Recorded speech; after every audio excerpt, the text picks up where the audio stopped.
விஜய் வந்து கட்சி தொடங்குறப்போ ஒண்ணு சொல்லியிருந்தாரு. அதாவது எல்லாருமே கட்சி தொடங்கி தான் வந்து வீட்ல ஓட்டு கேட்க போவாங்க. நாங்க வந்து வீட்ல ஒரு ஓட்ட வச்சுட்டு தான் கட்சியே தொடங்கியிருக்கோம் அப்படின்னு சொல்லி சொன்னாரு. அதாவது ரேஷன் அட்டைக்கு ஒரு ஓட்டு இருக்கிற மாதிரி விஜய் சொல்லியிருக்காரு. ஒரு 2 கோடி ஓட்டு அது கரெக்டு. அப்படி சொல்லலாங்க. வாயில் எது வேணா வாயிலே சுடலாம். அல்வா சுட வாயிலே அல்வா கொடுப்பாங்க, வாயிலே வடை சுடுறாங்க. விஜய் என்ன சுடுறாருன்னு நினைக்கிறாங்க. ஏங்க ஒவ்வொரு வீட்டிலையும் இருக்குங்கண்ணா. எந்த வீட்டில் இருக்குது? எத்தனை வீட்டில் ஒரு போய் நுழைஞ்சு பார்த்தாரு? எப்படி கணக்கு எடுத்தார்? சென்சஸ் எப்படி எடுத்தார்? சும்மா சொல்கிறது அந்த பில்டப் தான். இப்போ கதாநாயகனாக இருந்தவருக்கு பில்டப் தானே கொடுப்பாங்க. ஒரே நேரத்தில் 100 பேர் அடிக்கிறாரோ அப்பா. ஏய் எப்பா யாராச்சும் அடிக்க முடியுமா?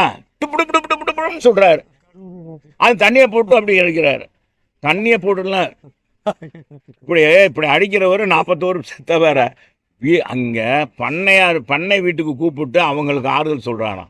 என்னங்கடா உங்கள் கான்செப்ட்? என்ன அரசியல் இது? என்னப்பா பொது வாழ்க்கைய அரசியல் இருக்குன்னு போயிடணும் போல இருக்குது இவங்க செய்கிறது. இவங்க அந்த அழிச்சனாட்டம் இருக்குது பார்த்தீங்களா? இந்த அழிச்சாட்டம் ரொம்ப மோசங்க.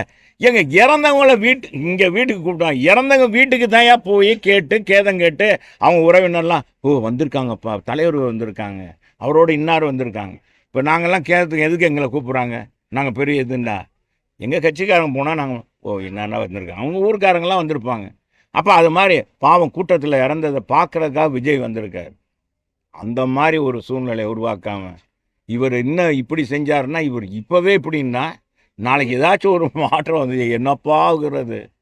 இந்த கட்சியெல்லாம் இருக்குன்றீங்களா? ஏங்க இருக்குமா? எனக்கு என்னமோ சந்தேகம் தான். இது என்னமோ தெரியல. கமலஹாசனாச்சும் சும்மா இது பில்டப்லேயே ஓடி போயிடும். இது ஊழலில் ஒழிக்கிறேன்னு சொல்கிற அது வேற. பக்கத்தில் யார் ஆதவ அர்ச்சனா வச்சுருக்காரு. அவர் என்ன பெரிய யோக்கியமானவனா? இந்த நாட்டில் ஏழைப்பாளைகளை லாட்ரி விற்று ஏழைப்பாளைகளை சொத்தை சுரண்டி குடும்பம்தான் மார்ட்டின். அந்த குடும்பத்தில் அதில் சம்பாரித்த பணம் தான் ஆதவர்ச்சனா. எத்தனை கட்சிக்கு போய் எத்தனை ஊழல் பண்ணி அவர் இன்னைக்கு அவர் சொல்கிறார் விஜய் அப்படின்றார். இதெல்லாம் நாங்கள் சொன்னார். அதெல்லாம் வேணாப்பா, அதை போயிடும். எங்களுக்கு எதிரி யாருன்னா திமுக தான். டைரக்ட் ஃபைட்டு திமுக கூட்டணி, அண்ணா திமுக. வேறு யாரும் கிடையாது. அதெல்லாம் சும்மா அதெல்லாம் ஸ்பெஷல் ஷோ மாதிரி, சினிமா தேட்டரில் ஸ்பெஷல் ஷோ போடுறாங்க. பாஜக கூட்டணியில் அதிமுக அடிமையாக இருக்கிறது ஒண்ணு. ஊழல் கட்சி அதோட கூட்டணியை வைக்க மாட்டோம் அந்த கட்சி எல்லாம் அப்படின்னு சொல்றாரு. அதை எப்படி எடுத்துக்கிறீங்க?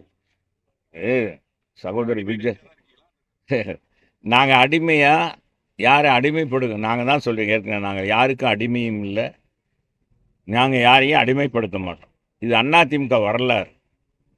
எங்கள் புரட்சி தமிழர் எடப்பாடியார் பொறுத்த அளவுக்கு எங்கள் புரட்சி தலைவர் எப்படியோ, புரட்சி தலைவர் அம்மா அப்படியோ, அவங்க 8 அடி பாஞ்சா அவர் 16 அடி பாய்கிறார். அவருக்கு மாசம் இந்த நடிகர் என்ற மாசம் தான் இல்லையே ஒழிய, மக்கள் இன்றைக்கு நம்மளில் ஒருவர் விவசாய குடும்பத்தில் வந்தவர் என்ற அடிப்படையில் தான் அன்றைக்கி எடப்பாடியாருக்கு எங்கே போனாலும் மக்கள் செல்வாக்கு. தொகுதி வாரியாங்க 25,000, 30,000, 50,000 பேர் மக்கள் கூடுறாங்க. விவசாயிகள் பூரா நம்மளுடைய சகோதரன்டா அப்படின்றாங்க. பெண்கள் எல்லாம் நமக்காக உதவி பண்ணவர்டா அப்படின்றாங்க. மாணவர்கள்லாம் ஆல் பாஸ் போட்ட கதாநாயகன்டா நம்ம புரட்சி தமிழர் எடப்பாடியார். 7.5 விழுக்காடு கொடுத்தவர் அப்படின்னு எல்லாரும் பாராட்டுறாங்க. நாங்கள் போய் அடிமைன்னு சொன்னால் இவர் சொல்லி என்ன செய்ய? இவர் இப்போ தான் வந்திருக்கார். இவர் அடிமைன்னா இவர் பேசாமல் நான் சொல்கிறேன். இப்போ சிபிஐ விசாரணைக்கு கூப்பிட்டாங்கல்ல, 2 தடவை கூப்பிட்டாங்க. எங்க வீராப்பா இவர் இருந்திருக்க தானே, படம் தானேயா. இதுக்கு தானே 41 பேர் இறந்தது, நான் வர முடியாது இங்கே வந்துக்காங்க அப்படின்னு சொல்லி கேட்டிருக்க வேண்டியதானே. வீராப்பா நிற்கணும்ல, இருக்கணுமா என்னங்க? அதே மாதிரி பார்த்தீங்கன்னா இவருடைய சூரப்புலி தனத்தை இவர் எங்களை சொன்னதுனால சொல்கிறேன்.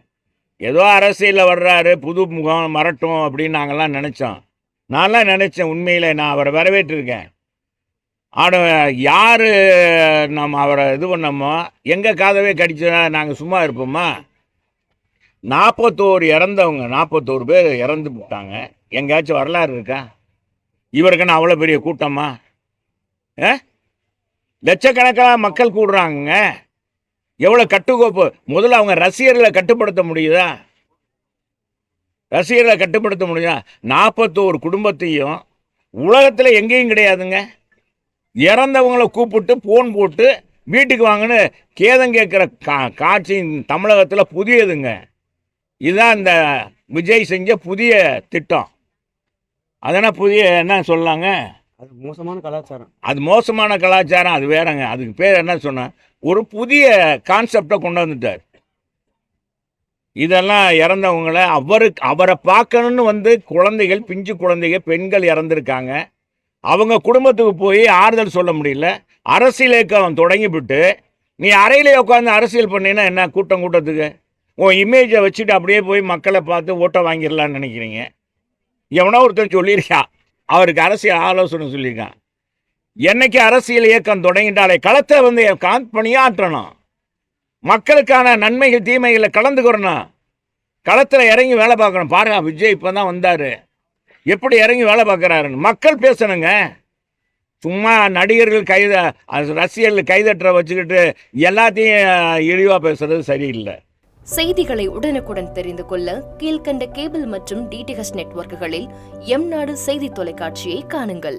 பாதகம் செய்பவரை கண்டால் நாம் பயம் கொள்ளலாகாது பாப்பா.